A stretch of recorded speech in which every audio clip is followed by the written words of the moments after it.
Freedom Builders. Yeah. Got it. Okay.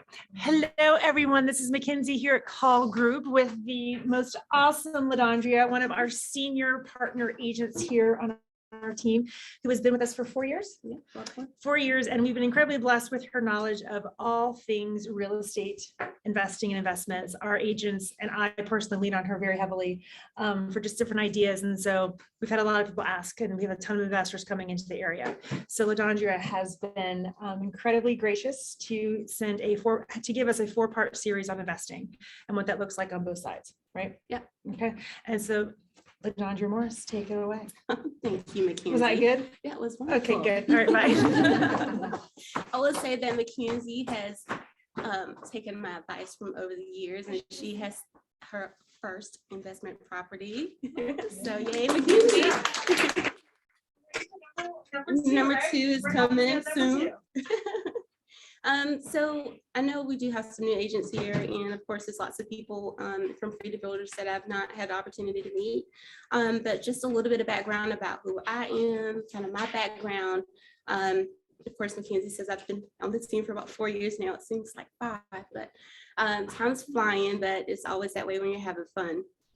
I am a native of North Carolina. I'm from Clayton, and yeah, Clayton, from Johnson County. So I went to college at East Carolina. I majored in finance. After finance, after graduating from ECU, I actually went into banking. So for about 15 years of banking experience in account management and branch management. I sold securities and with investments and everything. So I feel like my whole vast knowledge of that I've kind of applied to my real estate portfolio, which I'll get into a little bit more too. And my passion, everyone asked me, like, once I got out of banking, they're like, do you miss it? Do you miss it? And I'm like, well, what I took away from banking was my desire to help people with their finances. And having sold investments, you know, real estate is a very conservative portion of your investment portfolio. So I can help people continue to grow their legacy, their financial wealth through real estate. So I really enjoy that. I really enjoy talking to people like you and being inspiring to help you see things a different way that can really help change your future. So one of the things I would like to say first is, of course, all of the things that I've gathered as far as real estate investment has been through trial and error. My motto is just do it. You know, it's one of the best ways to learn anything is just to, you know, dig in and buy your first property. So if you have questions along the way, I know some of you may also have investment properties. I'd love to hear some of your ideas too towards the end, any feedback. So to share with you, I know Mackenzie did a survey at the end of last year and a lot of our teammates asked for investment knowledge. And I really tried to figure out a way to help you guys when you're working, you know, not just for yourself if you're thinking about investing in real estate, but also if you have clients that you that are investors that are investing in this area, how to communicate with them and how to help them find their investment property. So what I've done is I have a 4-part series that's on my Instagram page through my link tree if you look at my bio, and it gives you kind of a little a short video tips of investment tips that I will be doing the class based on for the next 3 sessions. So I designed that series based on the most common questions that I received from agents as well as investors. And one of the things that that I have gathered and to try to help my investors when I meet with them is to help determine their why. You know, why do you want to do real estate investing? What will real estate investing do for you? What will it do for your family? What will it do for your legacy? And bringing you financial freedom.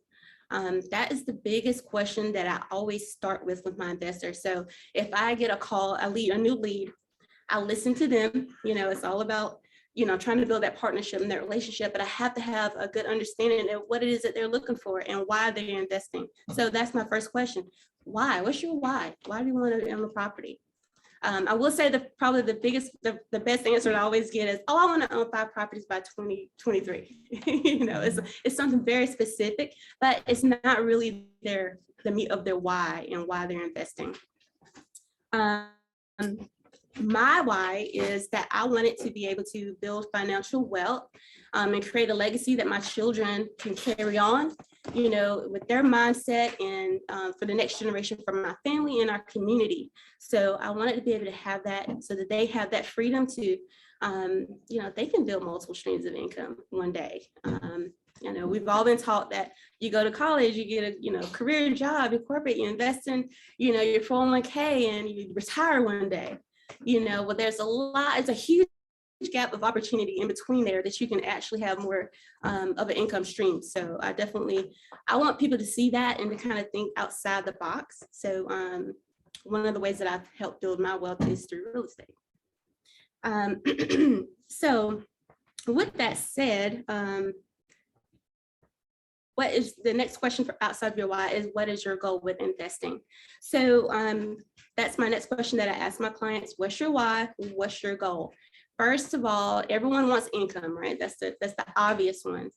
But when do you want your income? Do you want your income now? You want your income later? Are you interested in just doing rehabs and flips? You know, you have to define where that goes because, you know, like I have my experience in with my investments as far as a financial consultant. I design my real estate portfolio pretty much in the same manner. You know, I have my conservative, your moderate, and your risk, right? So to me, when you decide which goal you have is income now, later, or rehab, you know, it's going to come with some level of comfort for your client. I have a question for you guys. So how many of you guys actually have real estate investors that you're working with currently? Okay, for the most part, you know, we're in the triangle. We have a lot of people with, you know, that have their eyes on this area for multiple reasons. So how many have you set up your client on an MLS search? Got a couple. All right. Okay. Do you feel that your investors are all over the place when you're working with them and you have them on the search? Yeah. Or do you feel like they're just driving you insane? You can't find them anything. You don't kind of have an idea of what direction you're going in. A lot of head nods for you people out in the world. And that's very natural, especially if you don't have that knowledge and the confidence to work with your investors. One of the things that I always keep in mind when I get a new lead for investors is that you have your seasoned investors, but you also have your investors who've been, I like sports and I'll use an analogy, is you have your investors who have been sitting on the sideline.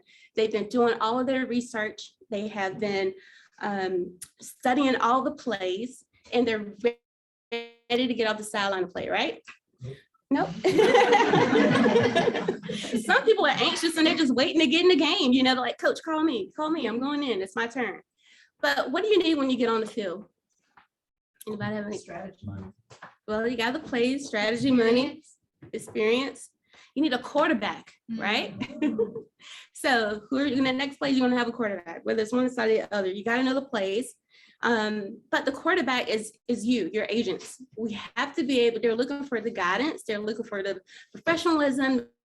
They're looking for someone, you know, a lot of investors are from a different market. They're looking for someone who knows the market. So you've got to be able to help direct and call that next play. So with that said, I always like to have a buyer strategy session, not just with all my, you know, do that with all my buyers, but I definitely do that with my investors as well, just so that we can have that conversation.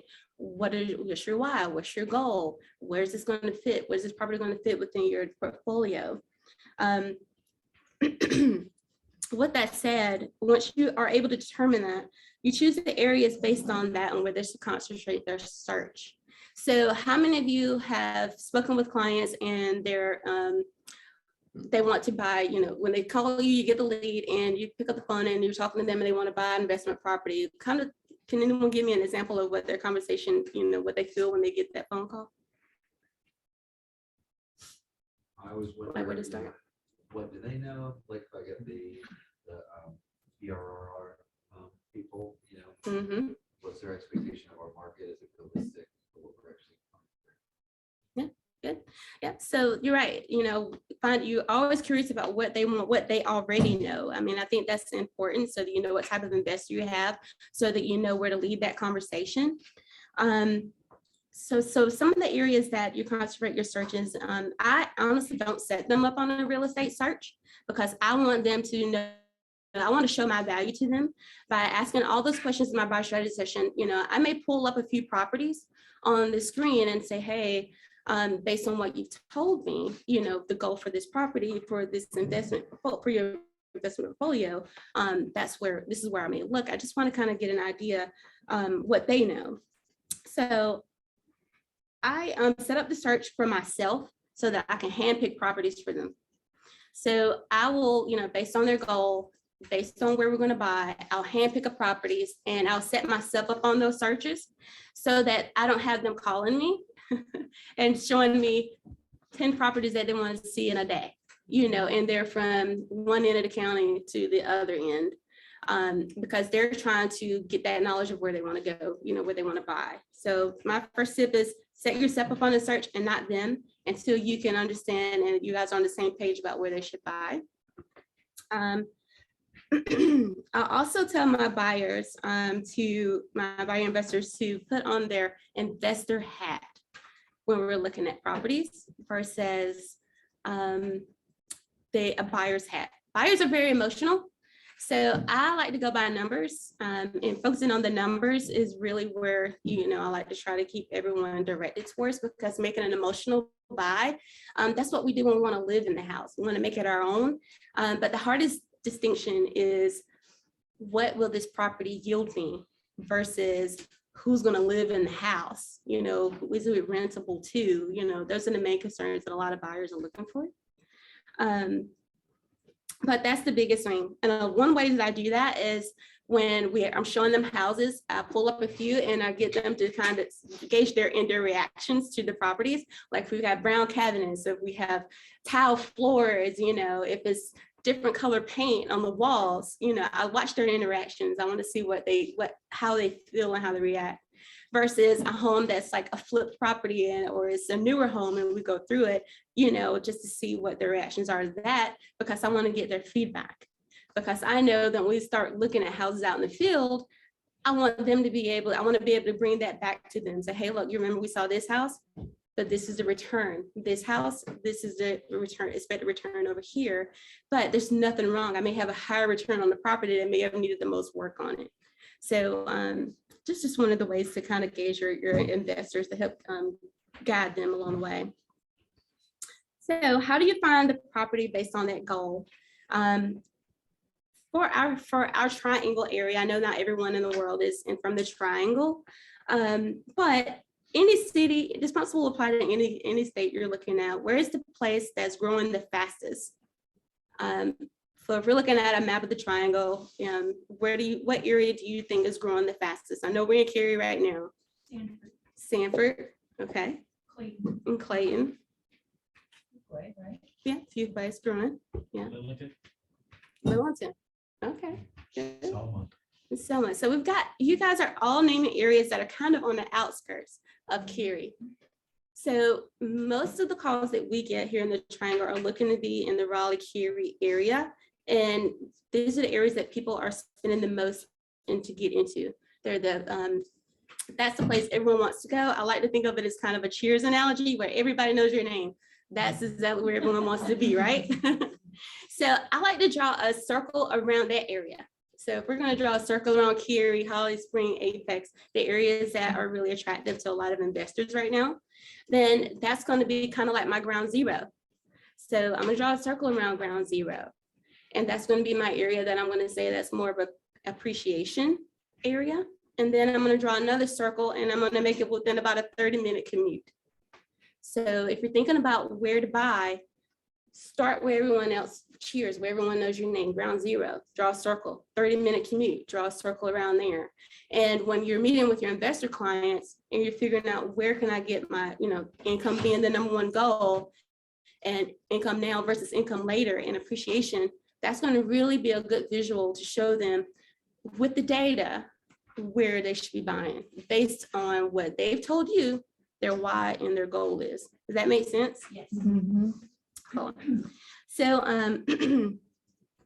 some resources, because I know that won't be as easy to know, but we get the TAR report, once a month. There's some really great data in there to give you an idea of kind of what homes are selling for, the growth in those areas, kind of some key metrics of what's kind of driving that growth. I think it's very important to know that so that you're knowledgeable when you're speaking with investors and all of our buyers for that matter, because to be honest, every buyer we have can be an investor because they are all buying here. It's one of the biggest investments they're ever going to buy. And equity that the current past clients even have is, it's good data to share with them as well. So the TAR report, property managers, a lot of questions I get are around, how do you know what the rent is in a particular area? I like to call on some of my property manager friends in the different areas and find out what their what their rental rates are currently in those areas. Because I want to know what is the current rent? What is it increasing? Is it increasing or is it declining? Is it stagnant? I want to know kind of what the vacancy rate is. How long is it taking for you to rent out a property in each location? Those are the type of questions that I'm asking. And one of the quickest tools that we have access to is through the rental history on the MLS. Does everyone know how to pull that up? Not done it? Okay, we can do that.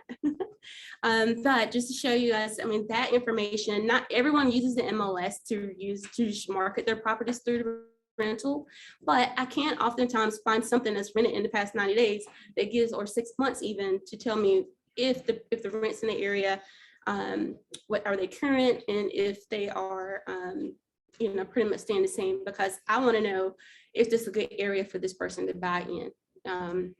So that's one of the good tools. Question. Sure.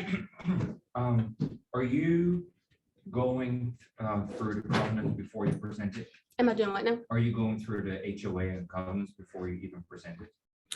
That is one of the things that, now, not before I present it, oftentimes I don't want to do too much work in advance, because the question that, if you guys in the world can hear Marin's question, is, am I pulling up the covenants and HOA for each community before I present it to my client? And I don't do that. I want to make sure it is something that they're on board with. We maybe go take a look at it. And if it's a sight unseen and they're really serious about making an offer, then yes, I'm going to definitely check the HOA or covenants to see if there are any restrictions on rentals, if there are any rental caps in that community before we write an offer, which is another reason to handpick your properties to send your clients, because if you're out running around showing them property after property, and it's going to take you much longer to get them on a contract, because you're going to have to do that, come back, do your research, do the numbers, and then present it. What if the numbers didn't work for like 5 of those properties you showed them, that based on their goals? So to save yourself the time by doing that. Yeah, but good question. Yeah. Any other questions? No. All right. So a lot of you asked me, how do you determine what is a good return for a property? So I passed out to you guys, and I will get this digitally for Allison to share as well. But I gave you an example of what the cap rate is and how to calculate that. Now, some of your clients may have a spreadsheet that they've purchased already from listening to other, investor, classes. They probably have it, something that they're using. I've had clients that come to showing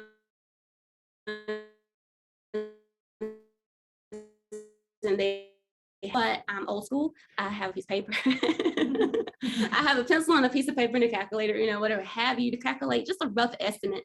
I know I've spoken to Trevor in the past, and he's like, well, I don't want to give a particular percentage or anticipation of what the rate of return they can get. Now, I like to just give it basic, because every property is going to have different expenses. I like to just give you a rough idea what it will be.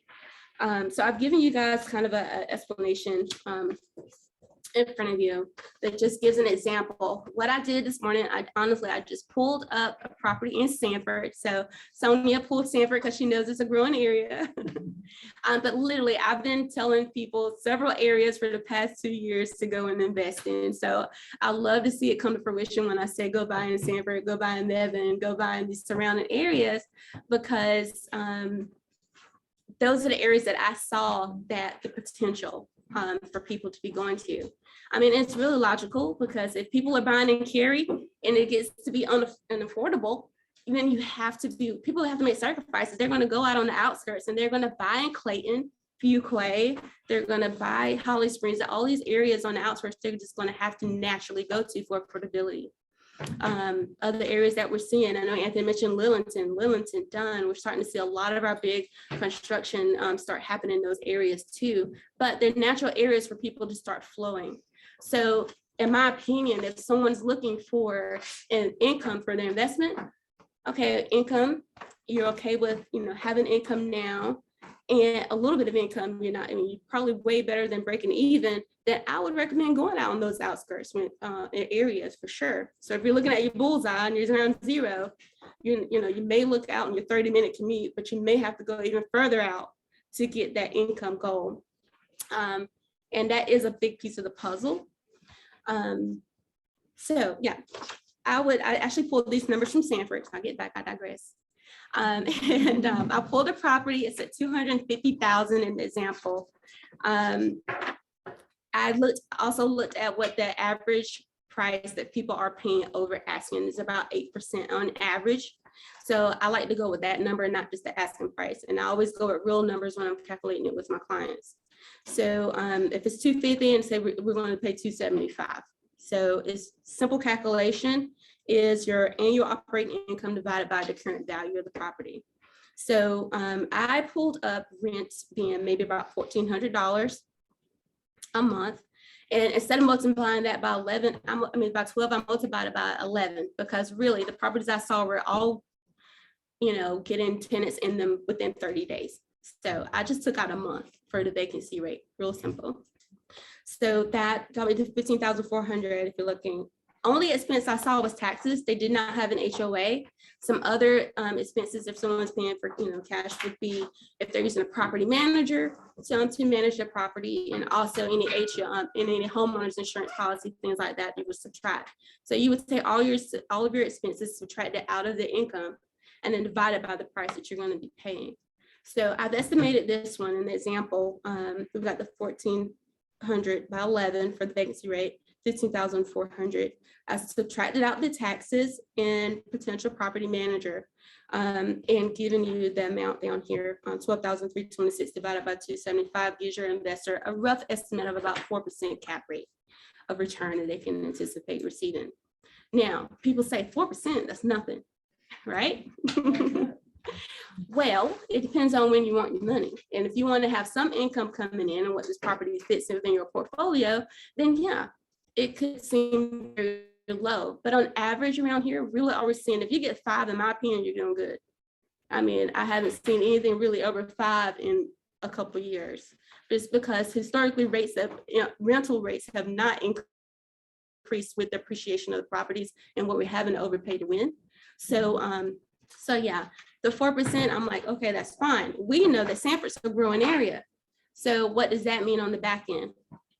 Appreciation. Right. It's gonna get thicker. Right, you're gonna get the appreciation. So if you're looking for someone who's looking to make just a little income, but they know in the long run, they're gonna get the appreciation. And really, if you're only having to pay maybe 8% over asking when you're probably paying over 20% over asking here in Cary, it's probably a good investment, right? So that's just my opinion. Yeah, yes, Marinus. So I am currently dealing with an out-of-state investor, and he has a local brother, and apparently the local brother knows the market better than me, because every time he comes up with, oh, I want to pay cash for then 30K under. Like, Who wants to deal? yeah, he wants a deal. And I said, well, deal is that it's on the market. It's available. It's available. So I said I can, I said it's my obligation, to you to call a listing agent. I said, but be aware that most of the time this is then about it coming soon, that they will like to let it hit market. Right, They're not going to accept under asking when it doesn't even have hit the market yet. Right. So my question is, like, how do you handle that? Because I have had others one coming up with the same, but then they were more open in education about the market. And I even redirect them to Clayton, and they are now buying and very happy there. But this particular client does not want to move out of the Apex Cary Mooresville triangle.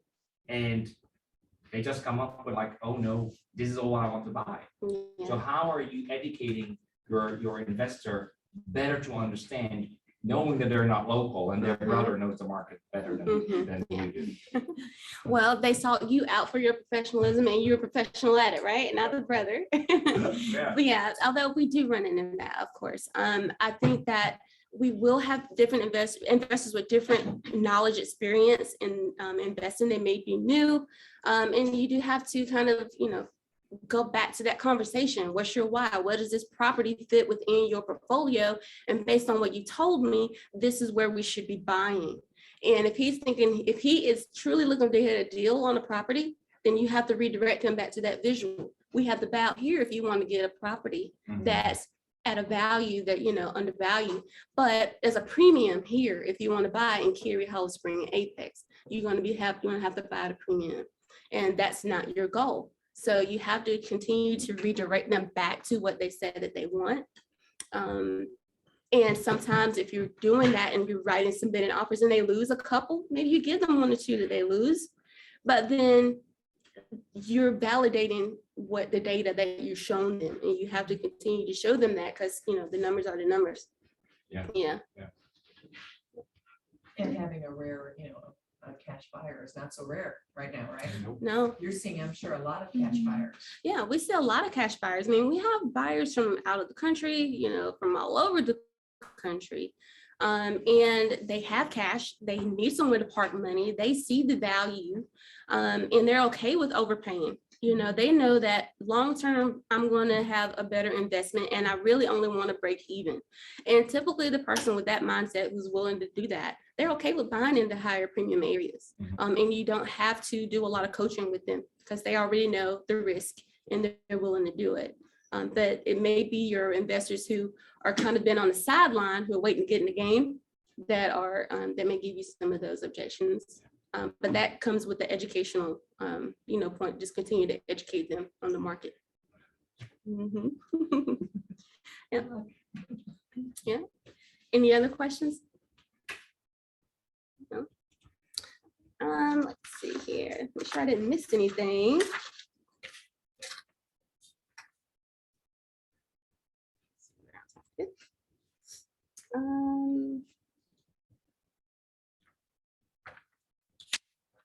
That covers a lot of the information that I had with you guys. But I did want to open it up for questions for you, because I know that I've done majority of the talking.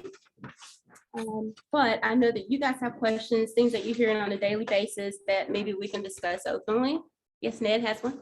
I had a question for the out-of-town investor or person that's buying, and everyone's assuming prices are appreciating, but if you're losing $300 a month right from the jump, do you think that how would you advise a investor that was thinking oh, I can lose $300 a month and have it not cash flow because it's definitely going to go up in value?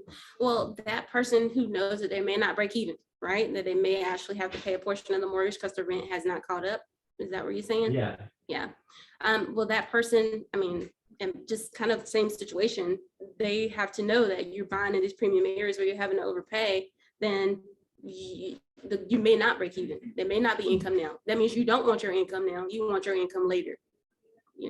Same thing you started saying all the time. Yeah. Up to that. You don't say one or the other. Yeah, you either want your income now, you want your income later. I honestly, the way my portfolio is, I have income now properties, and those properties are my steady eddies. I've got consistent income coming off of them.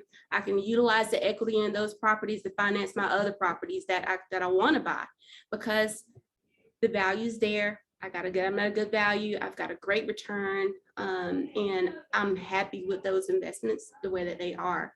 I have it's a mix of single family, multifamily, and commercial properties. And each one of these properties has a different purpose within the portfolio, to whether they're bringing me money consistently now that's helping me fund my other properties, or I have a different purpose for them, for future days, that I plan to use it for. So I think that's the biggest thing when you're talking to your clients, to help keep them on task. And that way they're not driving you. And it makes them self-realize that they have to have a plan, and that I'm not just out here buying properties up because I got a goal of 5. Maybe if the goal is 5, what do you want? What's your income goal out of the 5? Are you trying to have a certain amount each month generated so that you can have that residual income to go out and, retire earlier, finance your child's college? What is it that those 5 are going to do? Because you're going to have to then show them where we need to buy to achieve that goal. So it's going to always come back to your why and your goal, and then knowing the data in your area, wherever you are, that has that appreciation and has that areas that we can get that income to. We have a hand raised in the world. Oh yeah. Can you see the answer? Yeah. Question. Well, Mitch, go ahead. You can unmute yourself. All right, so my question would be, do you ever have a breakout or a point where you break relations with an investor or client if you think they're not actually going to make a purchase? So for example, I have an investor who is, I've probably shown them 40 properties in Fayetteville now, and that's about an hour drive for me. And I'm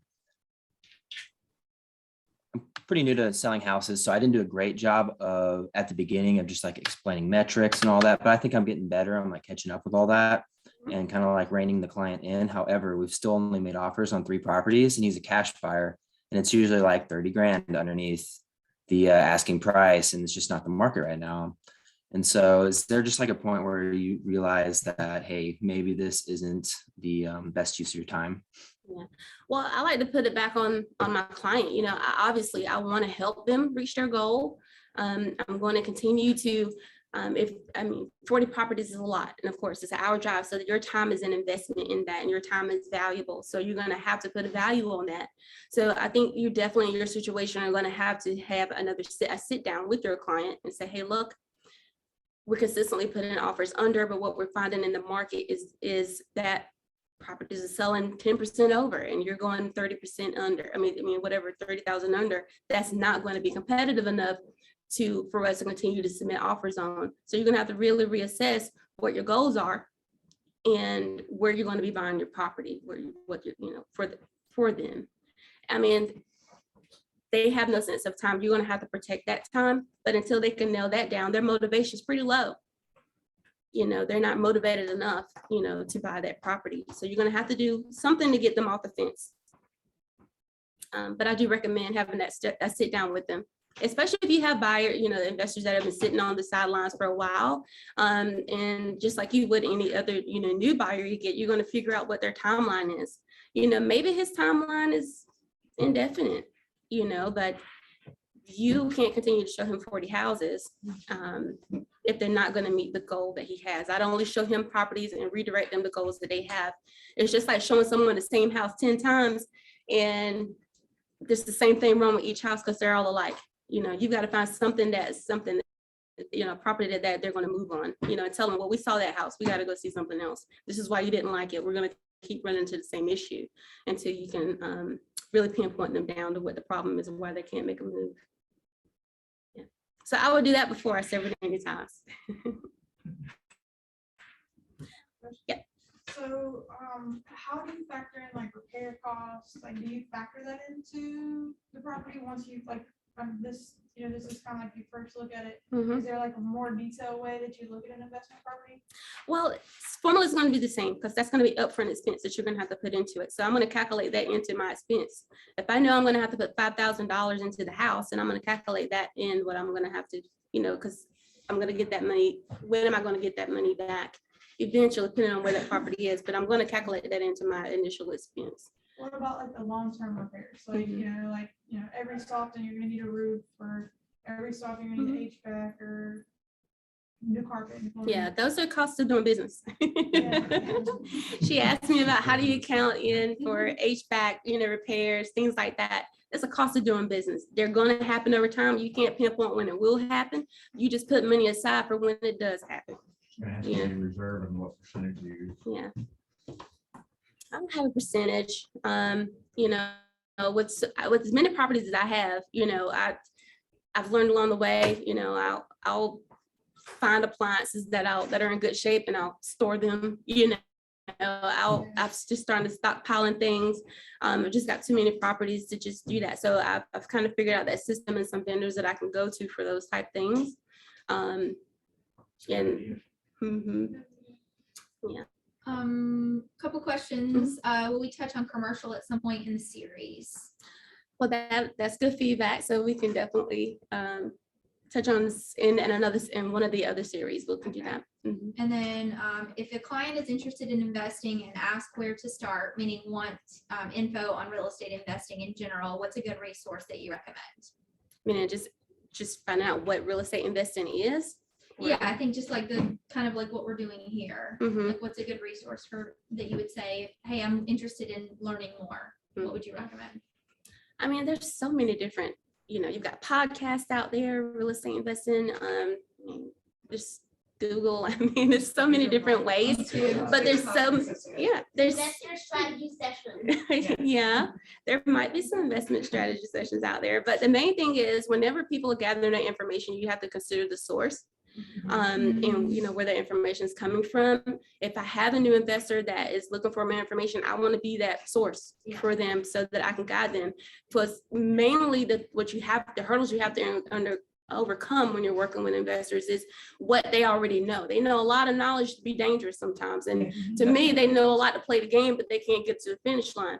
So they need me to help get them to the finish line. So I want to be that person to kind of sort through what misconceptions they have, and kind of ease some of those fears that they have to get them to the finish line. So I'd much rather be that resource for them than directing them to, you know, yeah, it's just too much out there to gather.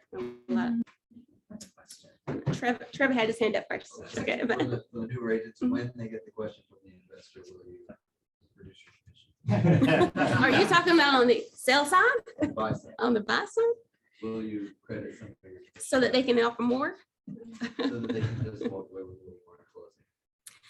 Yeah, I've never had anybody ask me on the buy side to give them commission, especially in relation to investing. I've definitely had investors that I've listed properties for who want me to lower the commission so that they can get a better profit. And with that situation, I'm like, well, how many more are you going to do?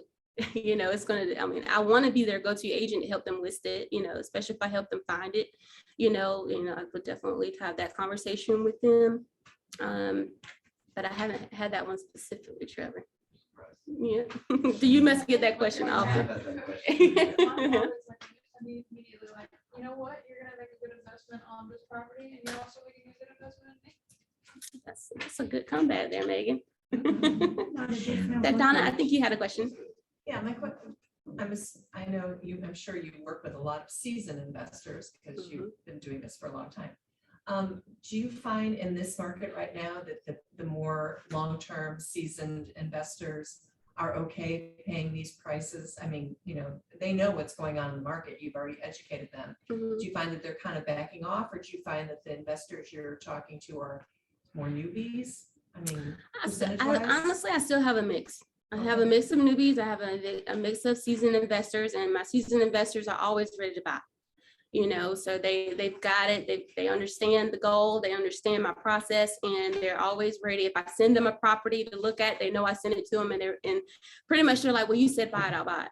You know, because they have that confidence in me, and they know that I've done the numbers, and I wouldn't have shown it to them otherwise. But it's going to be a decision up to them. Now, getting my newer investors up to that is a big gap because it's educational, and sometimes you do have to debunk some of the misconceptions. But for the most part, you know, it's a learning curve, and you have to have some patience and understand. Just like any buyer, they don't know what they don't know. But it's up for us to be abreast of all of the data in the areas to be able to help guide them. So, and eventually they get to that point. But usually after they buy their first property, they're always ready to buy the second. They're like, all right, what's next? And they immediately, sometimes closing day, are sending me new properties to go look at. And I'm like, okay, fine, you know. You should. Sorry, we have a couple in the world. So what is a typical closing time for cash buyers? What are you saying? Usually 2 weeks. 2 weeks, Yeah. yeah. And then typical due diligence. Are you seeing, is anyone seeing any different due diligence with cash buyers versus like lending? No, I haven't either. no, I So, haven't seen a difference in the due diligence. yeah, so it's usually about the same. Yeah, it's about the same. It's gonna always, you're always gonna, you're gonna find out from, like, if you have an agent, if you're an agent, you're working with an investor, you're gonna want to call that area. So if you're not familiar working in that community, say at Anger, and you probably working in, say, Cary, and your client is looking at properties there, call a few agents out there, ask them, what are you seeing in, what are you seeing in due diligence in this area? What are you seeing? That you're educating yourself on that area for your client. It's not that you want to refer that out. I mean, it's but it's just helping your client reach that goal. So don't be afraid to reach out and and ask some questions. Quick plug for that too. We have a panel coming up April 8th, where we're going to do a triangle panel of experts in each of the kind of different areas. So that might be a good one for somebody who's not as familiar with Chapel Hill, Durham. Yeah, we'll give you more information, but I just wanted to plug that. Nice, cool. Yes, Shannon. As far as the resources and the data that you use for the growth areas, you mentioned the TAR report. Is there a difference in the CMA and the TAR report? Well, the TAR report is generated for the triangle area, and they give us the report comes out every month, and it tells you about the growth in the area, then between the homes from one period of time to another. It's just value information and really good, points people pull for that for social media posts and things like that. But it makes you knowledgeable to be able to speak intelligently about each in your market and what you're seeing. It validates why people should be paying over. It validates the reason why we're having this growth in the area. So it's people, your investors from out of town, they need to know that information. It's going to really help you guide them and give them confidence in buying in a particular area. Yeah. And your CMA is going to be from the MLS. Gotcha. That you're going to pull for a particular area. What do you say for a new investor, kind of their first things that they need to think about as far as cash flow and kind of getting ready to be able to invest? Good question. So that is the first thing that people ask me is, how do I get started? Pretty much, you do have to determine what how are you planning to finance it? Some different ways. Considering what your personal assets already are that you have. If you currently own a home, a lot of sellers right now have so much equity in their homes, and they're like, either they're going to pull that money out, they're going to upgrade, they're going to downsize, one or the other. Or they say, well, I don't know where I'm going to go, and I don't want to use that money to compete, but I could be doing something with it. Wow, use that equity in your home to finance your investment property. I definitely have a few people in my past client list that have bought from one year to the next, just personal properties, upgrading. And I'm like, the last one, I said, you're not buying any more properties. I said, not for yourself to live in. I said, but you will buy an investment property. I was like, you're continuing to lose money by doing this. You've got to start changing your mindset to make money. So I think that people should definitely take a look at their assets that they have for currently to start. Also, partnering with other, get an investment partner, pull your money together to try to go, go at it that way. And also be patient. Don't feel like you have to reach some goal by a certain time. It's going to every opportunity. I have clients ask me all the time, why don't you buy this? Why aren't you buying? Would you buy it? And I'm like, well, I can't buy everything, but at the same, yeah, but I am going to, I already know how my investment portfolio looks. I know where everything is, what place is going to fit. So if it fits within something that, within my portfolio to where I need it go, then sure, I'll buy it. But I'm okay with buying outside of the area that people call, the Cheers, where everybody knows my name. I'm okay with buying properties sight unseen. I've got properties I've never seen and I never will see. They're on paper and the numbers made sense, but that's a different level. They're in different states. I'm probably never going to see them, but that's just, it made sense to me on numbers. I've disconnected the emotional connections so that I can buy freely. And do what makes sense. I think everyone will get there. So, yes, Donna. for new investors, what, I know that the down payment, the percentage of a down payment is different, right, for rental property? Yeah, you'll put typically lenders ask you to put 20% down if you're doing a finance and investment property. So you would say like a minimum 20% down for investments. Right? Yeah, and if the rates, sometimes when you're financing it that way, if the rates are higher, typically for investors than they are for conventional financing, definitely if you're going to utilize the equity in your home, sometimes that rate's lower. So it may be something definitely to consider. Also, don't you have to have like a reserve of so much rental, like so many months mortgage Well, for the lender? I've heard that before, like you have to have 20% down plus 3 months or whatever in cash to make sure to, like, if the rent is not covered. well, I guess it depends on the person. Okay. Yeah, it's going to be individual. Got it. You have a hard money resource, like a person you like, a specific person? I do not have a hard money resource that I utilize or refer people to. Typically, some investors that have already had that, or they have cash, or they utilize it in a different form, but typically not a hard money loan. Can you explain what hard money means? Just Um, lending? Well, yeah, it's another way to finance. The interest rate's going to be higher. Sometimes it's 30%, you know, and it's just a quicker way to, you know, it's investor backed. So you're going to get that money for a shorter period of time for higher rate of interest. So you're going to probably need to refinance that property out pretty quickly if you're doing that.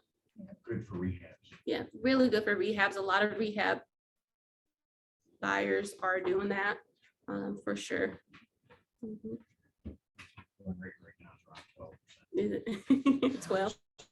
Yeah, it's pretty high. I've had some really high ones that people have told me about, and I'm like, that's crazy.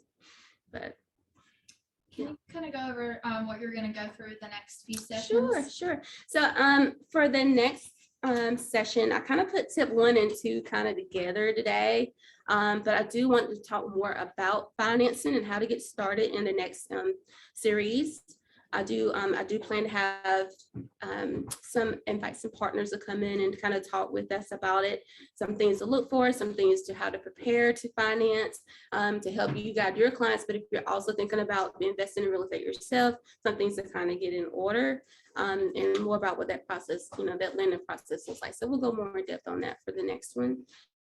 I also want to have some property managers come in and talk with you guys about what property management looks like, things that they look for, how they, you know, may rate, you know, go through the process of getting people qualified, things like that. I think that's some of the questions at least have a working knowledge of what the going rates are that they charge and how their services that some of them will just get the applicant in, qualify them, turn them back over to you, or they'll do a whole full service.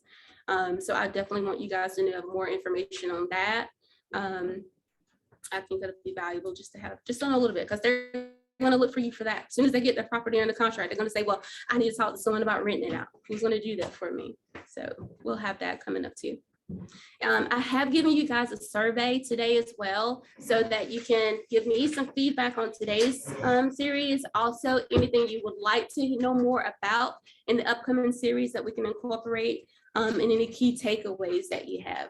I appreciate it. Anybody else have any questions? All right, thank you so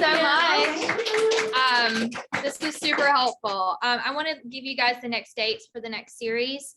Obviously will be recorded, but our next one is April 20th at 1 p.m. These are always Wednesdays at 1. May 18th and June 15th. So feel free to invite people. It is on the Freedom Builders calendar for all those that are in the Freedom Builders Network. And we'll be posting it and all that. So, and I will say, if you don't currently follow me on Instagram, do follow me at Dondria Morris Realtor on Instagram. I do have the Linktree link in my bio, so that you can actually go through and look at the videos, so you can see the tips. I do have a bonus tip that I can share with you after this series, that is kind of me and the producer kind of just had a candid conversation, just talking about how I got started in real estate and from the beginning to end. So it's pretty pretty interesting. So do follow me there. Take a look at the videos before the next class. Thank you guys for coming.